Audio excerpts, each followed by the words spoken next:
Hello दोस्तों, कैसे हैं आप सभी। आशा है आप सभी बहुत अच्छे होंगे। तो आज डे 17 है हमारे SSC JE 90 days crash course का, जिसमें हम technical as well as non technical दोनों ही सब्जेक्ट्स को बहुत ही बेहतरीन तरीके से कंप्लीट करने वाले हैं इन 90 डेज़ में। और ये जो क्रैश कोर्स है वो टारगेटेड है एसएससी जेई 2024 के लिए। और इसके साथ साथ अगर आप किसी अदर स्टेट जेई एग्जाम्स की भी प्रिपरेशन कर रहे हैं, जैसे कि triple S C JE, NBCC JE, SAIL OCTT या फिर इसरो का टेक्निकल असिस्टेंट, तो इन सभी एग्ज़ाम्स के लिए भी ये जो क्रैश कोर्स है वो काफ़ी फ्रूटफुल होने वाला है, काफ़ी इफेक्टिव होने वाला है। तो आप मेक श्योर करें कि आप चैनल को सब्सक्राइब करें, जिससे कि आप भी हमारे इस क्रैश कोर्स से जुड़ सकते हैं और अपने प्रिपरेशन को और बेहतर बना सकते हैं और नेक्स्ट लेवल पे ले जा सकते हैं। इसके साथ ही साथ अपने सिलेक्शन को गारंटीड कर सकते हैं। ठीक है? तो जैसा कि इस समय की अगर बात करें, तो इस समय हम बीएमसी और आरसीसी जो कि बहुत अच्छे खासे वेटेज रखते हैं किसी भी एजेई एग्ज़ाम में, तो इनको हम इस समय जो है कंप्लीट कर रहे हैं। और अगर मैं कहूँ तो आज जो है बीएमसी का सबसे लास्ट ये है, बीएमसी का लास्ट लेक्चर है, जिसमें हम मिसेलेनियस टॉपिक्स को पढ़ने वाले हैं। ठीक है? और आरसीसी भी कल ख़त्म हो जाएगा, कल या फिर आज में ख़त्म हो जाएगा। इसके बाद हम अगले सब्जेक्ट्स को ख़त्म करेंगे। तो मैं ये आशा रखता हूँ कि आपने जो है इससे पहले के जितने भी वीडियोज़ हैं, जितने भी लेक्चर्स हैं, उन्हें आपने कंप्लीट कर लिया होगा, जिससे कि आगे चल के जब हम इन सब्जेक्ट्स को रिवाइज़ करेंगे, तब आपको किसी तरह का बर्डन नहीं होगा, किसी तरह का दिक्कत नहीं होगा। तो आप मेक श्योर करें कि अगर आपने नहीं क्लियर किया है, नहीं कवर किया है वो सभी टॉपिक्स को, सभी लेक्चर्स को, तो आप अभी उन्हें कवर कर लें, क्योंकि बाद में चल के हमारा जो वर्किंग प्रेशर है वो कहीं न कहीं बढ़ने वाला है, क्योंकि जैसे-जैसे एग्ज़ाम पास आएगा, हमें पीवाईक्यूज़ भी सॉल्व करने हैं, रिवीज़न भी करना है, ठीक है? तो इन सब चीज़ों के लिए जो है हमें काफ़ी समय लगने वाला है। तो अभी जो है आपके पास ये जो समय है, उसे आप अच्छी तरह से यूटिलाइज़ करिए। तो चलिए आज अगर जानते हैं कि हम क्या-क्या पढ़ने वाले हैं, अगर बात करें उसके बारे में, तो आज हम पढ़ने वाले हैं सबसे पहले मिसेलेनियस टॉपिक। और देखिए भाई, मेरे दोस्तों, मैं ये एक चीज़ बहुत आपको क्लियरली कह देता हूँ कि ये जो टॉपिक है ना, बहुत लोग नहीं पढ़ाते, बहुत लोग नहीं पढ़ते, ठीक है? मिसेलेनियस टॉपिक बहुत लोग पढ़ाते भी नहीं हैं और बहुत लोग पढ़ते भी नहीं हैं। ऐसा इसलिए क्योंकि इसमें मतलब बहुत कम क्वेश्चन्स आते हैं। ऐसा नहीं है कि बहुत कम आते हैं, मतलब अब तो इसमें से भी बहुत अच्छे खासे क्वेश्चन्स आते हैं। कम questions in the sense of कि मतलब इन इसका जो है बहुत ब्रॉड ये होता है, मतलब मिसेलेनियस है, तो मिसलेनियस में ऐसा ऐसा कोई फिक्स नहीं है। बहुत लोग इसमें क्या बोलते हैं, बिटुमिन पढ़ते हैं, एस्फाल्ट पढ़ते हैं, टार पढ़ते हैं, प्लास्टिक, स्टील, ग्लासेस, ठीक है? और भी बहुत सारा, बहुत झमेल, ठीक है? बहुत सारा टॉपिक है मिसलेनियस में। लेकिन यहाँ पे हम वही टॉपिक्स पढ़ने वाले हैं, जो कि हमारे लिए इम्पोर्टेंट है, ठीक है? और हमारे पास अभी समय भी नहीं है कि हम इतना सब कुछ झेल पा लें, मतलब इतना सारा झमेल पा लें, तो वो सब हम नहीं करने वाले। हम जो है पॉइंट टू पॉइंट चीज़ों को पढ़ने वाले हैं। और अब तक आप मेरे साथ पढ़ रहे हैं, तो आपको इतना सब कुछ तो पता चल ही गया होगा कि मैं एकदम पॉइंट टू पॉइंट बताने वाला हूँ। यहाँ-वहाँ मैं घूमने वाला नहीं हूँ, क्योंकि मुझे भी पता है कि एक एस्पिरेंट को क्या चाहिए होता है, क्योंकि मैं खुद एक एस्पिरेंट हूँ, ठीक है? तो मुझे पता है कि एक एस्पिरेंट की रिक्वायरमेंट क्या होती है और एग्ज़ाम की रिक्वायरमेंट क्या होती है। तो मैं ये कह रहा था कि ये जो मिसलेनियस टॉपिक है, वो बहुत लोग नहीं पढ़ाते और बहुत लोग नहीं पढ़ते, बस यही सोच के कि अरे ठीक है, इसमें से नहीं आएगा, हमने इंपॉर्टेंट चैप्टर पढ़ लिए हैं, ब्रिक पढ़ लिए हैं, स्टोन्स पढ़ लिए हैं, सीमेंट पढ़ लिए हैं, और क्या पूछ सकता है, पेंट वार्निश पढ़ ही लिए हैं, टिम्बर पढ़ ही लिए हैं, और क्या पूछ सकता है। तो मेरे भाई ऐसा नहीं है। देखिए, एक चीज़ आप जानिए, जो रैंक है ना मेरे भाई, जो रैंक है वो यही डिसाइड करेगा, ठीक है? ये जो मिसलेनियस टॉपिक है, यही रैंक डिसाइड करता है और यही सिलेक्शन डिसाइड करता है। वो इसलिए क्योंकि ब्रिक सब कोई पढ़ के जाता है, ठीक है? स्टोन सब कोई पढ़ के जाता है, क्या बोलते हैं, सीमेंट सब कोई पढ़ के जाता है। ये सभी टॉपिक्स तो सब कोई पढ़ के जाते हैं, सबको ही पता है इंपॉर्टेंट। तो आप क्या स्पेशल कर रहे हो कि आप सिलेक्ट हो गए? आप ये स्पेशल कर रहे हो कि आप जो है इस मिसलेनियस में भी पढ़ रहे हो। ये जो क्वेश्चन जो जो बच्चा सीमेंट पढ़ के गया है, वो तो सब कोई सवाल कर देगा, सीमेंट वाला सवाल तो सब कोई कर देगा। लेकिन उसी एग्ज़ाम पेपर में, उसी पेपर में, उसी एग्ज़ाम में, जहाँ पे एक क्वेश्चन होगा एकदम मतलब छुपा हुआ, एक क्वेश्चन होगा स्टील से या फिर ग्लास से या फिर कोई ऐसे टॉपिक से जो उसने नहीं पढ़ा होगा, क्योंकि उसने मिसलेनियस टॉपिक नहीं पढ़ा और वो आपने पढ़ा है, इसलिए आप उसे सॉल्व करेंगे और वही 1 नंबर 2 नंबर जो है, वही 1-2 क्वेश्चंस आपको क्या करेंगे, सिलेक्शन दिलाएँगे और रैंक भी इंक्रीज़ कराएँगे, ठीक है? तो ये जो टॉपिक है वो आपके लिए बहुत इंपॉर्टेंट होने वाला है, तो आप मेक श्योर करें कि आप वीडियो में एंड तक बने रहें, जिससे कि ये टॉपिक आपका क्लियर हो सके। तो चलिए वीडियो को शुरू करते हैं। सबसे पहले हम बात कर रहे हैं कि स्टील के बारे में, ठीक है? सबसे पहले हम पढ़ने वाले हैं स्टील के बारे में। देखिए दोस्त, मिसेलेनियस टॉपिक में बहुत सारे टॉपिक्स आते हैं, लेकिन यहाँ पे हम आज में अगर हम बात करें, तो हम पढ़ेंगे स्टील को, ठीक है? उसके बाद हम पढ़ेंगे ग्लास को और फिर हम पढ़ेंगे किसको? फिर हम पढ़ेंगे प्लास्टिक को, और फिर एक छोटा-सा टॉपिक है पेंट एंड वार्निश वाला, उसका ही एक छोटा-सा टॉपिक है, जो है कि डिस्टेम्पर, ठीक है? एक और पार्ट पढ़ेंगे डिस्टेम्पर को। मतलब यही 4 चीज़ें हम पढ़ने वाले हैं आज के वीडियो में। और बहुत लोग बिटुमिन टार भी पढ़ते हैं, मतलब पढ़ना भी चाहिए, ऑब्वियस सी बात है। बिटुमिन और टार भी पढ़ना चाहिए, वो भी मिसलेनियस बिल्डिंग मटेरियल्स में ही आते हैं, क्या बोलते हैं, मिसलेनियस बिल्डिंग मटेरियल में ही आते हैं। बट हम यहाँ पे नहीं पढ़ रहे हैं इसलिए क्योंकि वो जो है हमने हाईवे इंजीनियरिंग में कंप्लीट किया है, ठीक है। बिटुमिन के बारे में, एसफाल्ट के बारे में, टार के बारे में, ठीक है, कोल तार के बारे में, इन सब चीज़ों के बारे में मैंने बहुत अच्छे तरीके से आपको हाईवे इंजीनियरिंग में मतलब पेवमेंट मटेरियल में मैंने आपको पढ़ाया है। तो मैं ऐसा समझता हूँ कि आपको वो चीज़ों की आप वहाँ से रिवाइज़ कर सकते हैं, वहाँ से कर सकते हैं। हमें यहाँ पे कहीं न कहीं एक ही चीज़ को बार-बार रिपीट करके अपना समय कहीं न कहीं ये नहीं करना चाहिए, वेस्ट नहीं करना चाहिए। हमें उसे यूटिलाइज़ करना चाहिए, ठीक है? तो आप उसे वहाँ से क्लियर कर लीजिएगा। अगर आपने नहीं पढ़ा तो आप क्लियर कर लीजिएगा, पढ़ लीजिएगा और अगर पढ़ा है तो वेल एंड गुड, आप उसे रिवाइज़ कर लीजिएगा, ठीक है? तो चलिए देखते हैं स्टील को। तो स्टील क्या है? तो सबसे पहले अगर हम बात करें तो steel is an alloy of iron and carbon, ठीक है? स्टील क्या है? स्टील एक मिश्र धातु है। अगर हिंदी में बोलें तो ये एक मिश्र धातु है, एक एलॉय है, किसका और किसका? वैसे तो इसमें बहुत सारे क्या बोलते हैं कंपोनेंट्स होते हैं, बहुत सारे कॉन्स्टिट्यूएंट होते हैं, लेकिन बेसिकली अगर हम बात करें मतलब मेजरली तो आयरन एंड कार्बन का। बेसिकली किसका? Fe यानी आयरन और कार्बन का, ठीक है? और ये क्या होता है? It is recyclable hence it is a green material. और इसके साथ-साथ ये क्या होता है? रिसाइक्लेबल होता है। सबसे बढ़िया बात, सबसे प्लस पॉइंट ये है कि ये रिसाइक्लेबल होता है, जिसकी वजह से इसे हम ग्रीन मटेरियल भी मतलब ग्रीन मटेरियल के कैटेगरी में आता है। क्योंकि ये रिसाइक्लेबल हो जाता है, तो कहीं न कहीं इसे हमें जो है इसके यूज़ करने से हमें कहीं न कहीं at the end of the life हमें कुछ न कुछ इसका स्क्रैप वैल्यू भी मिल जाता है और साथ ही साथ ये फिर से यूज़ भी हो जाता है एक नए फॉर्म में, ठीक है? तो ये बहुत अच्छी बात है स्टील की। इसके बाद अगर हम बात करें और चीज़ों की, तो in steel carbon imparts strength but reduces ductility. और अगर हम बात करें कंपोनेंट में, तो जो हमारा स्टील होता है उसमें जो कार्बन होता है ना मेरे भाई, वो क्या करता है? वो स्ट्रेंथ देता है।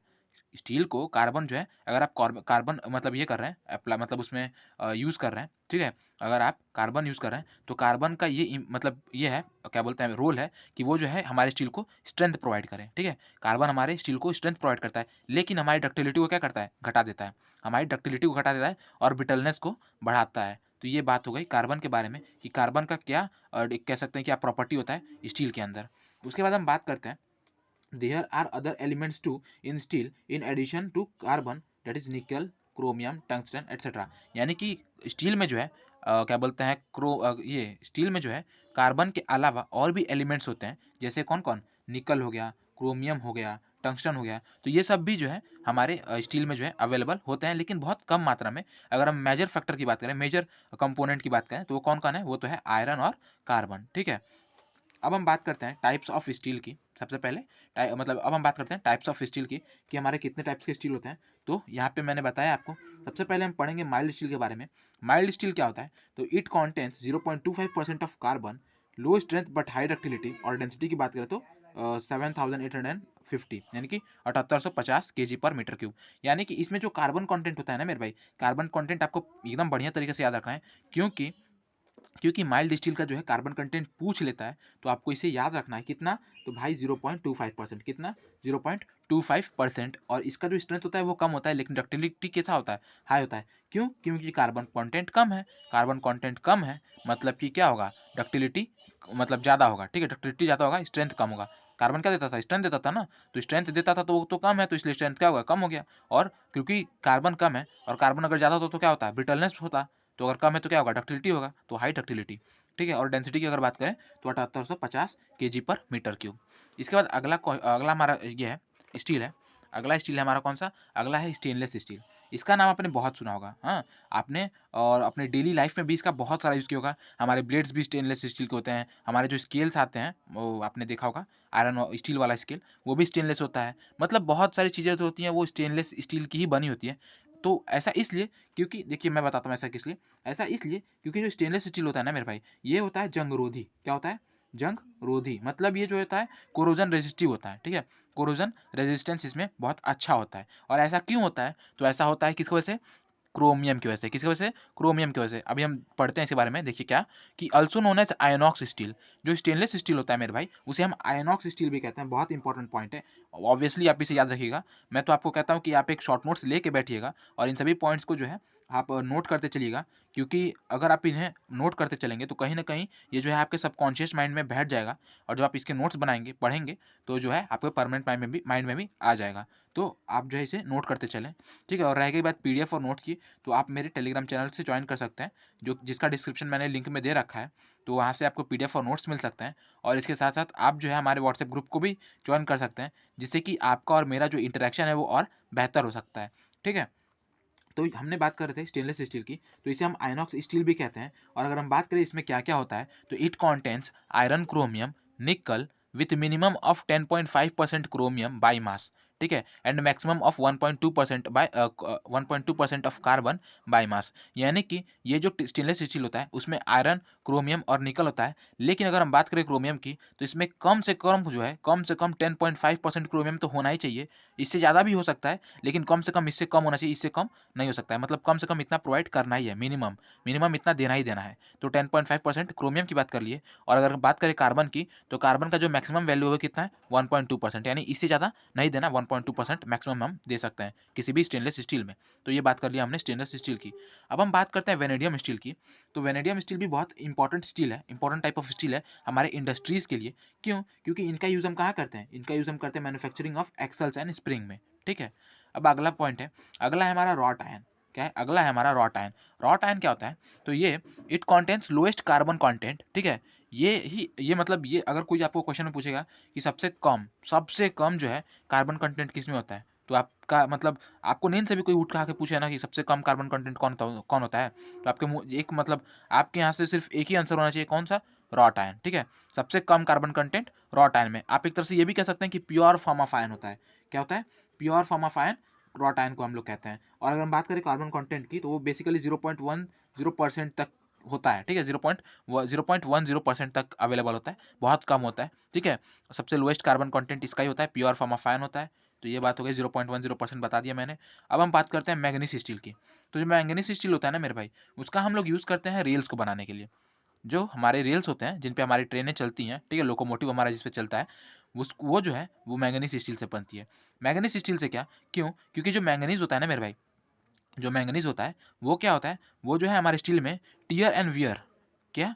टियर एंड वियर जो है, उसको बहुत अच्छा रेजिस्ट करता है, ठीक है? मतलब तोड़-फोड़ और ये जो फ्रिक्शन की वजह से जो वियर होगा ना, फ्रिक्शन की वजह से जो वियर होगा, उसे बहुत अच्छा रेजिस्ट करता है, बहुत अच्छा क्या बोलते हैं, रेजिस्टेंस प्रोवाइड करता है टियर एंड वियर के लिए, इसलिए हम मैंगनीज का यूज़ करते हैं। और मैंगनीज का जब हम यूज़ करेंगे स्टील में, तो वो मैंगनीज स्टील हो जाता है, ठीक है? तो इसका हम लोग यूज़ करते हैं रेल्स के लिए। अब हम बात करेंगे कास्ट आयरन की। तो कास्ट आयरन क्या होता है? तो it contains carbon content up to greater than 2%. It is manufactured by remelting pig iron with coke and limestone, used for bathroom fittings, lamp post, wall brackets, etc. अगर हम बात करते हैं कास्ट आयरन की, तो जो कास्ट आयरन होता है उसमें जो है 2% से ज़्यादा, यानी कि उसमें जो कार्बन कंटेंट होता है वो 2% से ज़्यादा ही होता है, ठीक है?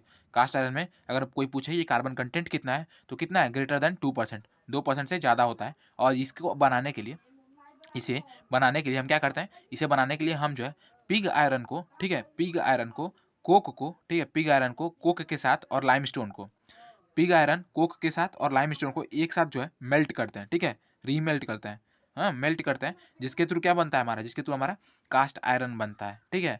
और इसका जो अगर हम बात करें यूज़ कहाँ पे होता है, तो इसे हम यूज़ करते हैं बाथरूम फिटिंग्स में, लैंप पोस्ट में, वॉल ब्रैकेट्स में, यहाँ पे हम कास्ट आयरन का यूज़ करते हैं।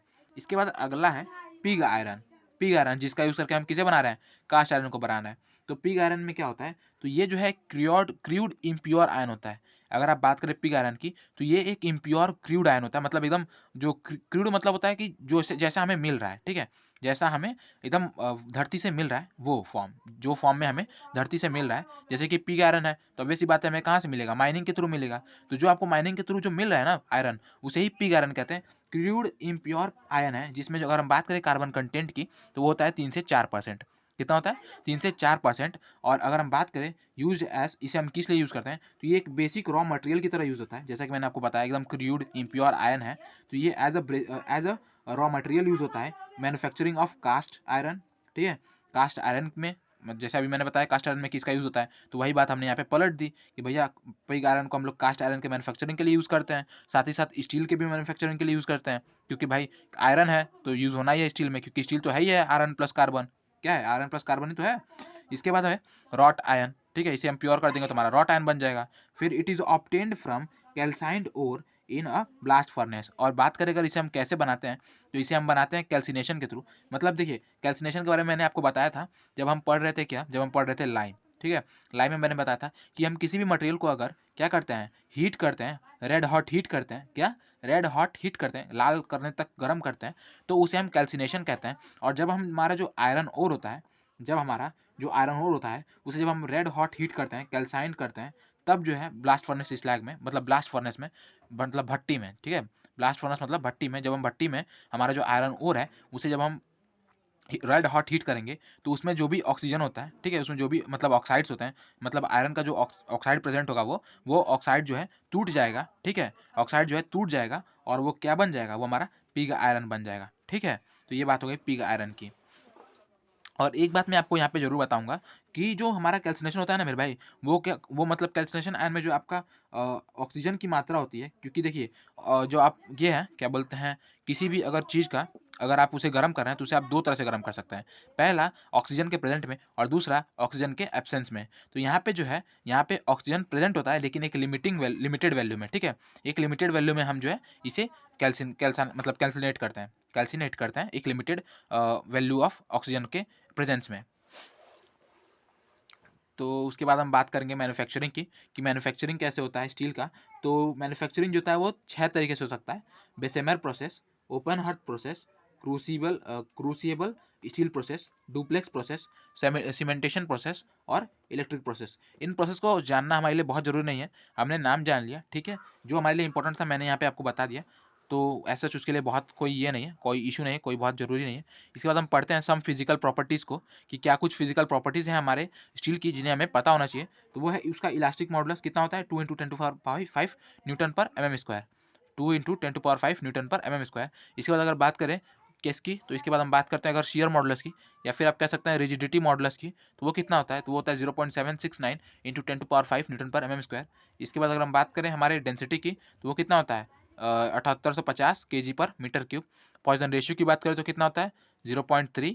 और जो अगर बात करें अल्फा यानी कि thermal coefficient, linear thermal coefficient की, तो वो कितना होता है 12 × 10⁻6 पर डिग्री सेल्सियस, ठीक है, 12 × 10⁻6 पर डिग्री सेल्सियस। तो ये हो गया हमारे कुछ फिजिकल प्रॉपर्टीज़ जिन्हें हमें पता ही होना चाहिए, याद ही होना चाहिए। और यही यही ये जो वैल्यू है अल्फा, यही अल्फा का जो वैल्यू है किसके बराबर होता है, अल्फा ऑफ कंक्रीट के कहीं ना कहीं बहुत मतलब करीब होता है, बहुत पास होता है, जिसकी वजह से जो है हम अपने आरसीसी में जो है कंक्रीट के साथ क्या यूज़ करते हैं, स्टील यूज़ करते हैं, ठीक है, क्योंकि इन दोनों में जो है थर्मल एक्सपेंशन बराबर होगा, तो टेम्परेचर की वजह से किसी भी तरह का स्ट्रेस नहीं डेवलप होगा। इसके बाद हम पढ़ते हैं ग्लास को, ठीक है, इसके बाद हम पढ़ रहे हैं ग्लास को। तो ग्लास में क्या होता है, अगर हम देखें तो glass is obtained by fusion of silica, chalk या lime and potash and soda at over 1000 degree Celsius. यानी कि जब हम सिलिका को, ठीक है, जब हम सिलिका को चॉक, लाइम और पोटाश और सोडा को एक साथ जब 100 डिग्री सेल्सियस पे फ्यूज़ कराते हैं तो हमें क्या मिलता है, तो हमें ग्लास मिलता है, ठीक है। अगर हम बात करें अलग अलग इसके कॉन्स्टिट्यूएंट की, किसका अलग अलग कॉन्स्टिट्यूएंट जो है वो क्या प्रोवाइड करता है, क्या इम्पार्ट करता है इसमें, तो वो देखिए सिलिका सबसे पहले है सिलिका। तो भैया सिलिका मेजर कॉन्स्टिट्यूएंट है, ठीक है, बल्क में यही प्रोवाइड होता है। किसी भी ग्लास में जो है सबसे ज़्यादा जो कंपोनेंट होता है वो कौन होता है, क्या होता है, सिलिका होता है, बल्क में सबसे ज़्यादा प्रेजेंट होता है, ठीक है। इसके बाद जो है हमारा दूसरा कौन है, दूसरा है हमारा पोटास, ठीक है। पोटास क्या देता है, तो पोटास हमें सबसे पहले क्या देता है, फायर रेजिस्टेंट प्रॉपर्टी देता है। पोटास क्या देता है, फायर रेजिस्टेंट प्रॉपर्टी।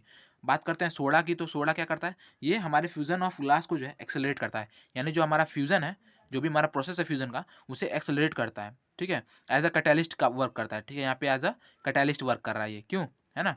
उसके बाद है लाइम, ठीक है, उसके बाद है लाइम। लाइम क्या करता है, तो लाइम जो है ड्यूरेबिलिटी और टफनेस, ये दोनों चीज़ों को इम्पार्ट करता है हमारे ग्लास में।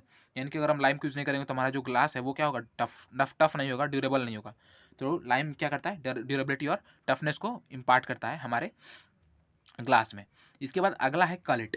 कलिट मतलब होता है कि ग्लास के जो टुकड़े होते हैं ना, ग्लास का जो चूरा होता है उसे ही कलिट कहते हैं, और इसको भी हम यूज़ करते हैं ताकि जो है हमारा कॉस्ट जो है वो क्या हो जाए, कम हो जाए। तो it is broken glass use to reduce the cost. तो ये बात हो गई हमारे कॉन्स्टिट्यूएंट की, कि क्या क्या कॉन्स्टिट्यूएंट होते हैं और कौन से कॉन्स्टिट्यूएंट क्या क्या इम्पार्ट करते हैं। क्योंकि देखिए भाई, क्योंकि ये जो क्वेश्चन है ना ये आ जाते हैं, ठीक है, आ जाता है, पूछ लेता है कहीं न कहीं किसी न किसी एग्ज़ाम में, और ये चीज़ें आपने पढ़ रखी होंगी तो आप बता पाएँगे, क्योंकि ये जैसा मैंने आपको बताया यही जो है ये सब यही कुछ ऐसे टॉपिक्स हैं ना मेरे भाई, जो बहुत बच्चे छोड़ देते हैं, और यही जो टॉपिक है जिसे आप पढ़ लेंगे तो आप उन बच्चों से जो है कहीं न कहीं बहुत आगे निकल जाएँगे। तो इन्हें आपको पढ़ना ज़रूरी है। इसके बाद हम बात करते हैं अगले पॉइंट की, तो अगला है classification of glass on the basis of their composition, यानी कि उनके कंपोजिशन के, यानी कि ग्लास का कंपोजिशन कैसा है उसके बेसिस पे अगर हम क्या करें, अगर हम ग्लास को क्लासिफाई करें तो हम किस तरह से कर सकते हैं, तो उसे देखिए। सबसे पहला है soda lime, soda lime, soda ash या फिर soft glass. Soda lime, soda ash या फिर सॉफ्ट ग्लास, यानी कि सोडा लाइम को ही सोडा ग्लास भी कहते हैं, सोडा ऐश भी कहते हैं, सोडा लाइम को सोडा ऐश भी कहते हैं या फिर सॉफ्ट ग्लास भी कहते हैं। और इसे कैसे बनाते हैं, तो देखिए इसमें जो है हम लोग सिलिका, लाइम, सोडा और एलुमिना, ठीक है, पोटाश नहीं है यहाँ पे, एलुमिना है। तो सिलिका, लाइम, सोडा और एलुमिना को जो है एक साथ फ्यूज़ करा के हमें सोडा लाइम ग्लास या फिर सोडा ऐश ग्लास या फिर सॉफ्ट ग्लास मिलता है, ठीक है। इसके बाद अगला है लीड ग्लास। क्या है? Lead glass. तो लीड ग्लास क्या करता है, तो ऑब्टेन फ्रॉम, ये जो है obtain from silica, lead and potash. इसको जो है हम सिलिका, लीड और पोटाश को एक साथ फ्यूज़ करा के पाते हैं। सिलिका, लीड और पोटाश को एक साथ जब हम फ्यूज़न कराएंगे तो हमें क्या मिलेगा, तो हमें लीड ग्लास मिलेगा। और इसका जो अपीयरेंस होता है वो किस तरह का होता है, शाइनिंग अपीयरेंस होता है, ठीक है। टेक्स गुड पॉलिश, ठीक है, शाइनिंग अपीयरेंस होता है। उसके बाद ये जो है use for cut glass work, इसका अगर हम बात करें यूज़ कहाँ पे होता है, तो इसका यूज़ जो होता है हमारा कहाँ पे होता है, कट ग्लास वर्क में होता है, यानी कि वहाँ पे जहाँ पे आपने कांच को कट करके मतलब हम लोग लगाते हैं, तो वहाँ पे जो है इसका यूज़ होता है कट ग्लास वर्क में। नेक्स्ट है बोरोसिलिकेट ग्लास, बोरोसिलिकेट ग्लास। तो इसका क्या होता है, तो इसमें हम लोग क्या बोलते हैं, सिलिका के साथ साथ बोरेक्स और लाइम को यूज़ करते हैं, ठीक है। सिलिका के साथ साथ बोरेक्स और लाइम को यूज़ करते हैं, जिसकी वजह से क्या होता है, ये जो है हाई टेम्परेचर पे भी स्टैंड कर सकता है, यानी हाई टेम्परेचर को भी रेजिस्ट कर सकता है, जिसके वजह से हम इसे क्या करते हैं, lab as a lab equipment या फिर utensil, as a lab equipment या फिर लैब यूटेंसिल यूज़ करते हैं, ठीक है। एज अ लैब इक्विपमेंट या फिर लैब यूटेंसिल यूज़ करते हैं बोरोसिलिकेट ग्लास को। तो क्वेश्चन में पूछ सकता है कि भैया बताओ क्या बोलते हैं, हमारा जो बोरोसिलिकेट ग्लास होता है उसे हम कहाँ यूज़ करते हैं, तो हम बता ही देंगे कि लैब में, ठीक है, एज अ लैब इक्विपमेंट। या फिर ऐसा भी कह सकता है कि भैया बताओ लैब इक्विपमेंट के लिए हमें जो है हमें ये करना है, टेस्ट ट्यूब बनाना है, तो टेस्ट ट्यूब बनाने के लिए हम कौन सा ग्लास यूज़ करेंगे, ठीक है, तो वो हमें बता देना है।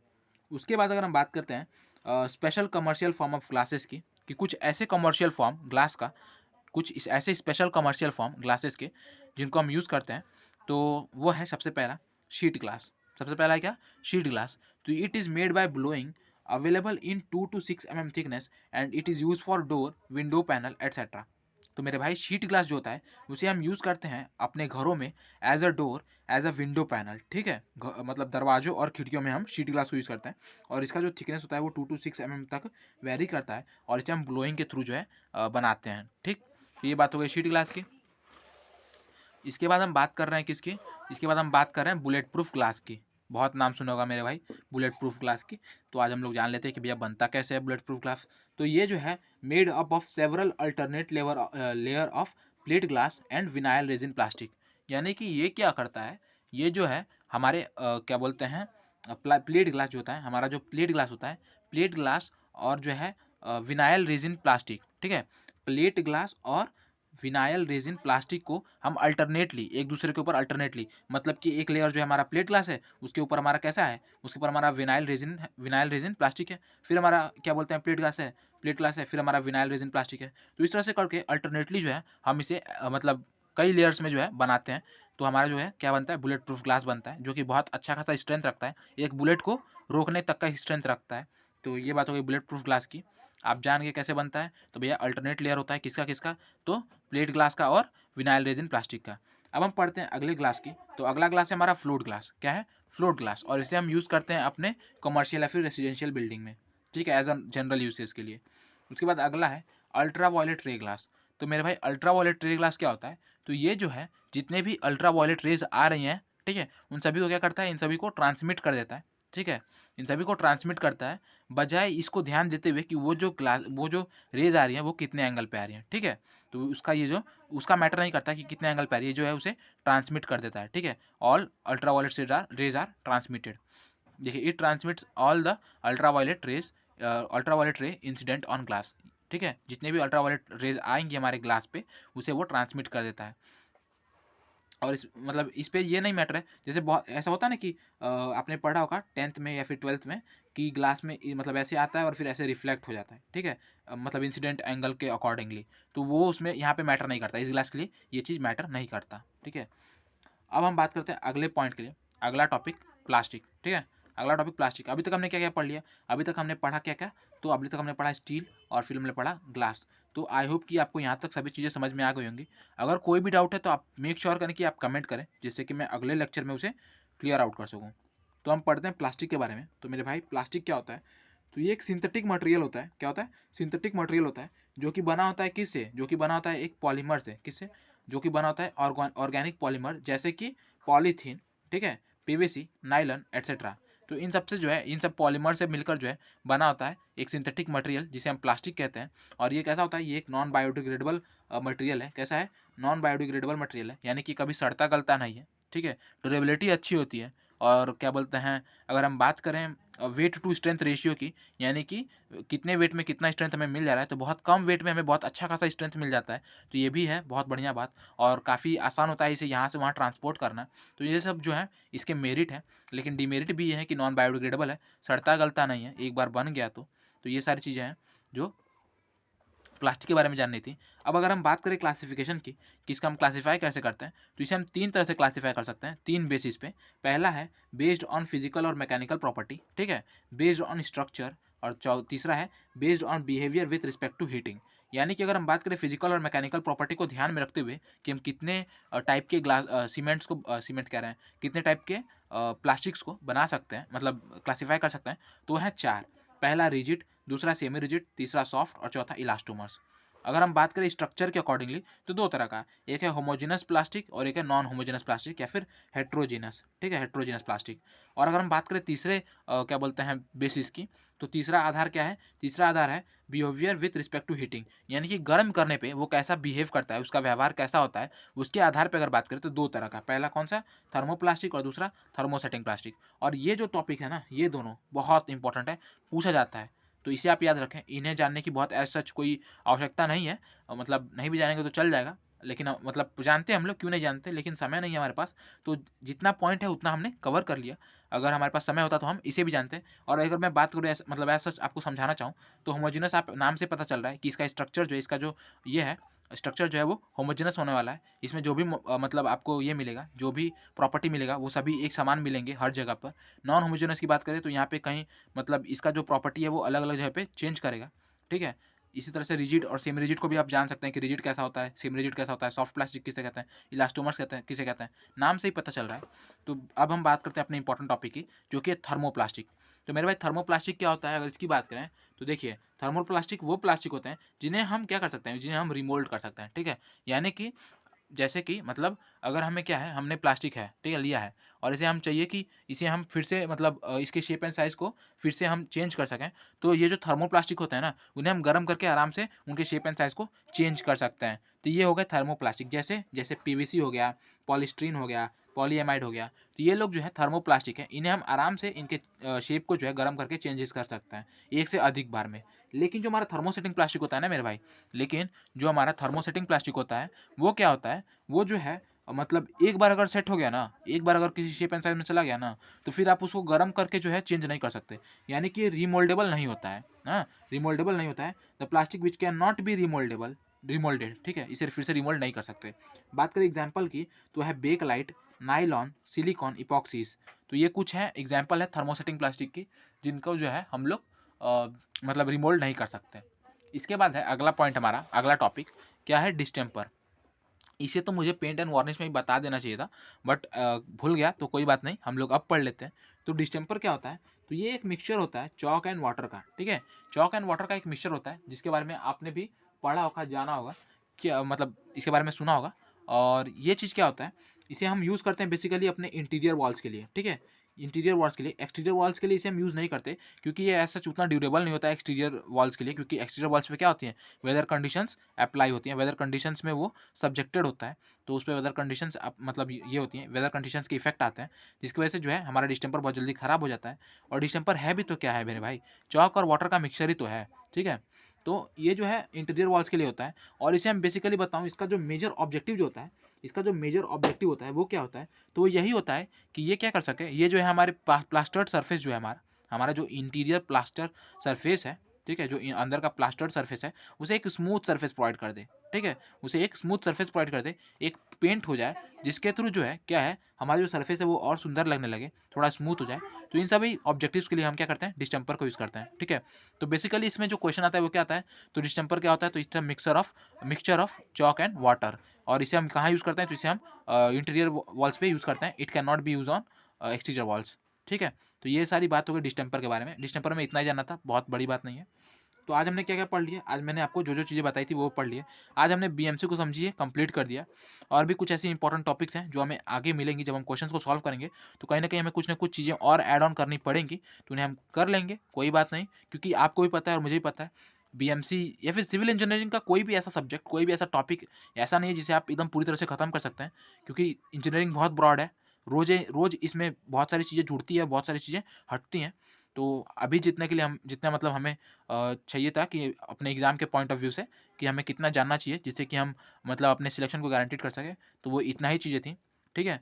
तो और एक चीज़ और कहूँगा कि बिटुमिन और टार और इन सब चीज़ों को अगर आपने नहीं पढ़ा तो आप पढ़ लीजिएगा, पिछले वीडियोज़ में मैंने बता रखा है, पेमेंट मटेरियल में मैंने बताया है, तो आप उसे ज़रूर से पढ़ लीजिएगा। अगर आपने शॉर्ट नोट्स नहीं बनाए तो उसको नोट्स भी बना लीजिएगा। पीडीएफ और नोट्स के लिए आप मेरे टेलीग्राम चैनल से जुड़ जाइएगा, अच्छे इंटरेक्शन के लिए, और बेहतर तरीके से इंटरेक्ट कर सकें आप मुझसे और मैं आपसे। इसके लिए आप मेरे जो है व्हाट्सएप ग्रुप से भी ज्वाइन कर सकते हैं, जिनका लिंक जो है मैंने डिस्क्रिप्शन में दे रखा है। तो ये था इस वीडियो में। आई होप आप सभी को पसंद आया होगा। कंटेंट पसंद आया हो तो ज़रूर से वीडियो को लाइक करें, मुझे बताएं और कमेंट करें, क्योंकि आपके कमेंट से ही मुझे मोटिवेशन मिलता है, ठीक है। और अभी तक चैनल को सब्सक्राइब नहीं किया तो चैनल को सब्सक्राइब कर लें, ठीक है। ये था इस वीडियो में। Keep watching, keep learning. Thank you.